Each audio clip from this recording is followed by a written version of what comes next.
The brain of an addict is different. You can't just go to treatment and then expect to get out and go back into the real world and behave and operate like normal people do. What you're going through is not normal. I know it feels normal to you because it's what you've been experiencing the last decade of your life, but it's not normal. It's never been a problem in their eyes, and that by the time you figure it out, it may be too late. Hey, Jake, it's great to connect with you again this morning. I wanted to talk to you today about the types of addictions that you encounter with people. Obviously, addictions come in all sorts of shapes and sizes and types. I know that with the facility at Rob's Ranch, you focus on alcohol and drug dependency. Would you like to talk to me about some of the other things you encounter, or really that addiction can be any number of things that would you say is kind of a compulsive or a negative behavior to a person's mental health or physical health? Yeah, I think you kind of hit it there, the compulsive disorder. So addiction is real similar to like an obsessive compulsive disorder. So what we see a lot is addicts, yeah, they're addicted to chemicals, whether that's drugs or alcohol, but take away the drugs or the alcohol, you get them clean. Addicts their brain is wired different. And so they tend to get addicted to other things, whether that's work or relationships or hobbies, things like that. Some can be productive, some can be bad for your life. Working too much can be a problem. You don't put enough time into your marriage or your kids, or you burn yourself out. You burn out your marriage, you burn the relationship with your kids. That stuff can all go right. But then we also see a lot of times with addiction is that there's some co-occurring issues. Well, we see a lot of times with methamphetamine, there's a sex or a porn addiction that goes along with it.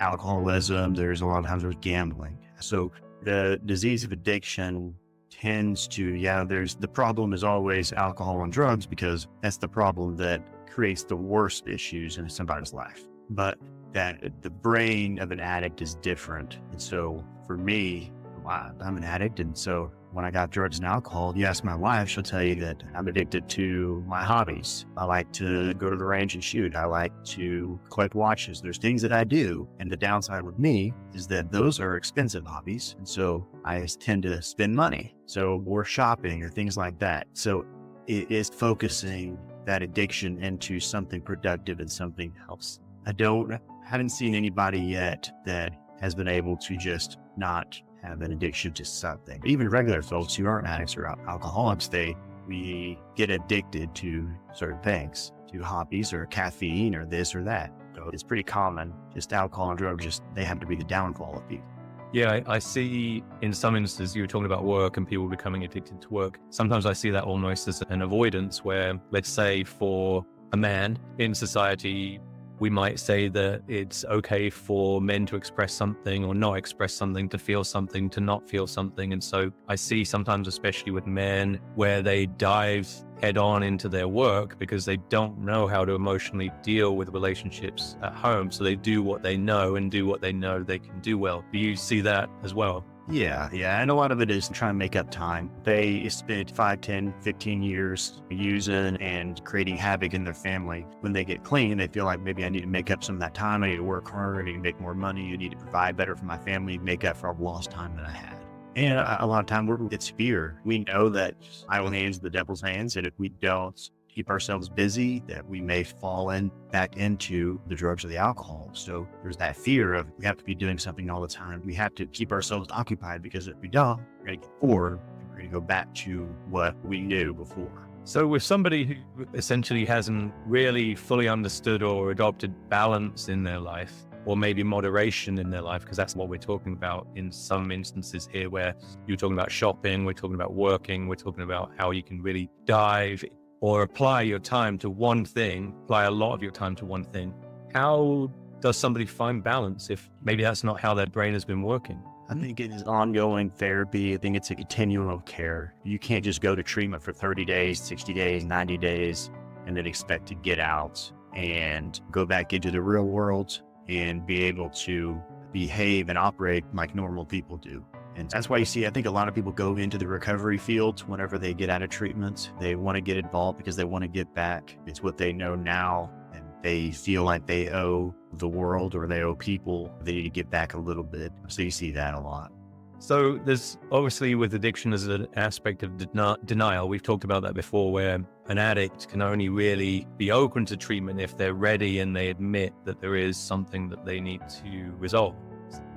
There's obviously also varying levels of addiction. So we talked about shopping, we talked about porn, we talked about obsessive compulsive kind of behavior. When in your mind do you think that somebody should be seeking treatment? Because, for example, I like a drink, and I know that sometimes I've had the occasion when I go out with friends, a binge drink kind of thing, but then I don't do it again for a long time. So is the binge drinking good for me? Absolutely not. I feel terrible. It's not great for my physical self. It's not great for my mental self, but I have awareness of that. So I know that for me, if I'm talking about drinking, if I talk about kind of the hangover effect, I have a physical hangover, which is usually the next day. And then I know maybe like 2 or 3 days later, I have an emotional hangover. But because I'm aware of it and I go, oh, I feel emotionally not great, it's not terrible for me because I know that this is only going to last a day. I can get past that. Mhm. At what point in the consumption or the habit is it really a red flag that something should be done, that there should be some intervention or there should be some treatment? There's a saying when it's part of the 12 steps. It's when your life becomes unmanageable. Part of the denial is being able to admit that my life has become unmanageable. Now, there's varying levels of degrees to what unmanageable is for somebody. A lot of times what we see is your relationship suffers, you lose your job, you get arrested. There's things that happen. For example, I have a brother that got arrested for marijuana once, and he called me and told me about it. And I said, well, what are you going to do? He said, well, I'm going to stop smoking marijuana. Okay. So he's not an addict. He's not like me. So he quit and he was done. He was arrested. He knew what he did was wrong. He got caught, and then he said, okay, I'm never doing that again and I'm done. If you repeatedly do that cycle of you get arrested over and over again, or you can't maintain a job, or you can't maintain a relationship, then yeah, your life has probably become unmanageable. And we see that a lot. And we have a lot of guys that even show up to treatment that aren't really ready to admit that their life has become unmanageable. And it takes us working with them and walking through the chaos of their life that say, hey, this is not normal. What you're going through is not normal. I know it feels normal to you because it's what you've been experiencing the last decade of your life, but it's not normal. Let me tell you what normal is, and then we'll compare. And then it takes them a realization that, oh, you mean getting 3 DUIs is not normal? No, that is not.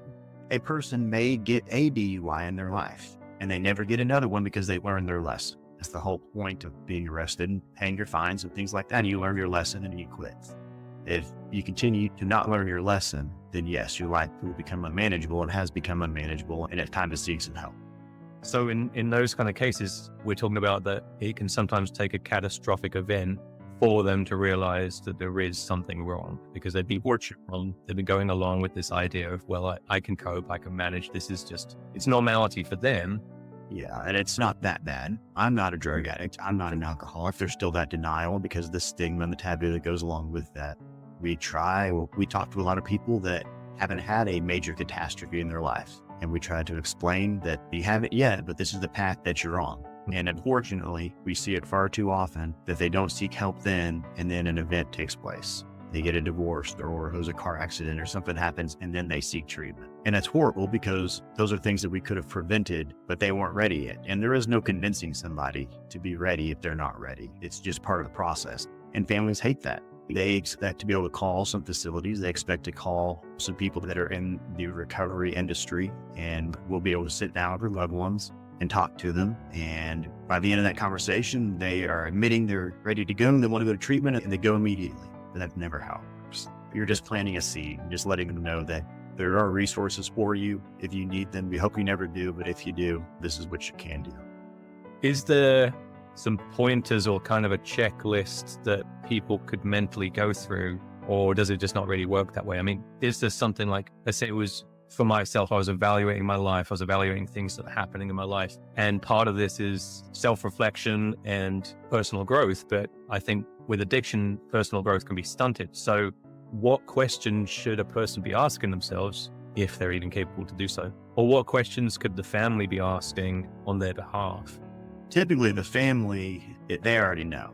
We get calls from the family more than we get calls from the person suffering. The family usually understands because they're living in the normal world. They're living in an environment where addiction and chaos is not a part of their daily life. So they can be outside the box and they can see it looking in. For an addict, an alcoholic that maybe doesn't understand that they are an addict or alcoholic yet, is they have to look at repeated behaviors, repeated events. Like we said before, if you're getting arrested repeatedly, then there's a problem. If you cannot maintain a relationship for a long period of time and you just have multiple relationships throughout the year, there's probably a problem. If you're going to the casino and you're gambling away your paycheck every time you get paid and you can't afford your bills, and this is happening over and over again, there's a problem. So it's a pattern of behavior that is typically the signs for somebody. Once it happens, we're human beings, we're supposed to make mistakes. We make mistakes, we learn from those, and we try not to let it happen again. If those mistakes are happening 2, 3, 4 times, then maybe it's time to look in the mirror and have some self-reflection on some things you need to change.